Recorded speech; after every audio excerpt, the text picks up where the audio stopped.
ये दोस्तों, आज बोध गया में इंडो जापानी मंदिर में आप सभी का हार्दिक स्वागत। इस मंदिर का निर्माण 1972 में जापानी बौद्ध समुदाय द्वारा किया गया। इसका मुख्य उद्देश्य भगवान बुद्ध की शिक्षाओं और बौद्ध धर्म के प्रचार प्रसार करना था।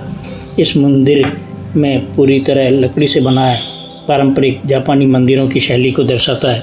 इसकी बनावट और शांत वातावरण अन्य मठों से अलग बनाता है।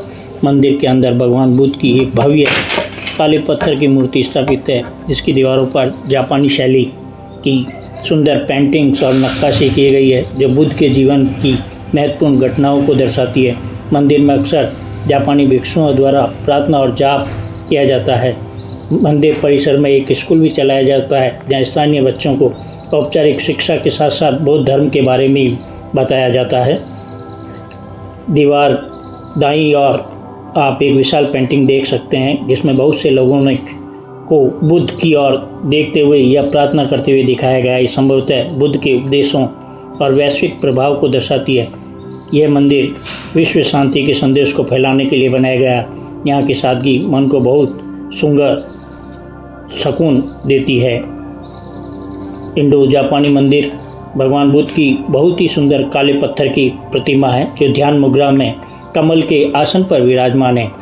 मंदिर की अंदर की सजावट लालटेन जैसी वस्तुएं स्पष्ट रूप से जापानी संस्कृति को दर्शाती है। यहाँ इस्तेमाल किए गए फूल, सजावटी झूमर भी जापान की पारंपरिक जैन शैली की प्रेरित है। जापानी बौद्ध मंदिर शांति और स्मृति का प्रतीक है। यह विशेष रूप से किसी स्मृति स्थल या जैन संप्रदाय से प्रेरित मंदिर का प्रतीक है। यहाँ इस दृश्य में कुछ महत्वपूर्ण बताया गया है। मंदिर के बीच में गर्भगृह में भगवान बुद्ध की सुंदर कांस्य प्रतिमा है, जो ध्यान मुद्रा में कमल के आसन पर विराजमान है। उनके पीछे एक सुनहरा प्रभामंडल है, जो ज्ञान और प्रकाश का प्रतीक है। सेंगोई बुद्ध के ठीक नीचे काली लकड़ी की पट्टिका, जिस पर जापानी में लिखा है, इसका अर्थ है तीनों लोकों में सभी आत्माएं। यह दर्शाता है कि स्थान केवल अपनों के लिए नहीं, बल्कि दुनिया के सभी जीवित और मृत प्राणियों की शांति के लिए प्रार्थना करने का स्थान है। लाल और गुलाबी फूलों से मंदिर की वेदी को सजाने के लिए लगाए जाते हैं। लालटेन और धूपदान जापानी शैली की लगाई रखी है।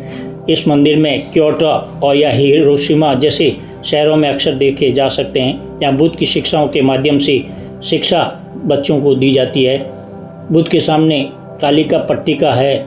संगाय का अर्थ है तीन लोक, काम लोक, रूप लोक, अरूप लोक। बेनरई का अर्थ है 10,000 आत्माएं या सभी आत्माएं। विश्व बंधुत्व का संदेश देता है।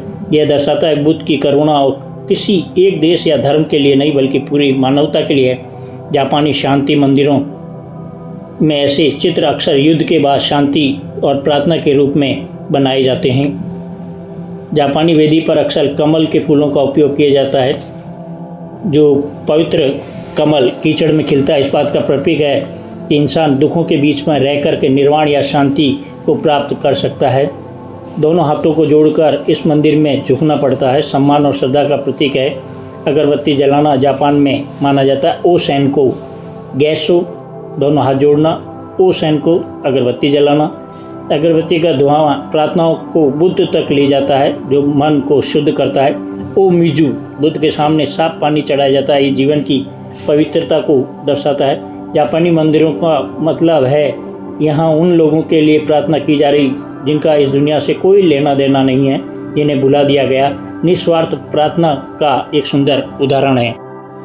इस मंदिर की छत पर लकड़ी के ऊपर बहुत ही सुंदर आकर्षक चित्र बने हुए हैं। मंदिर में बहुत शांति है।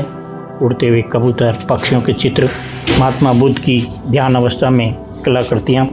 मंदिर को देखने पर बड़ा सुकून और सुंदर अनुभव प्रतीत होता है। हम हमारे परिवार सहित इस मंदिर के दर्शन के लिए गए। बड़े हमें बहुत ही सुंदर और अच्छा अनुभव प्राप्त हुआ। हम पूरे परिवार सहित इस मंदिर के दर्शन कर रहे हैं। आप भी करिए। भगवान बुद्ध की जिनके पीछे एक आभा झलक रही है प्रकाश के माध्यम से, जो यहाँ शांति और विश्व शांति के प्रतीक हैं।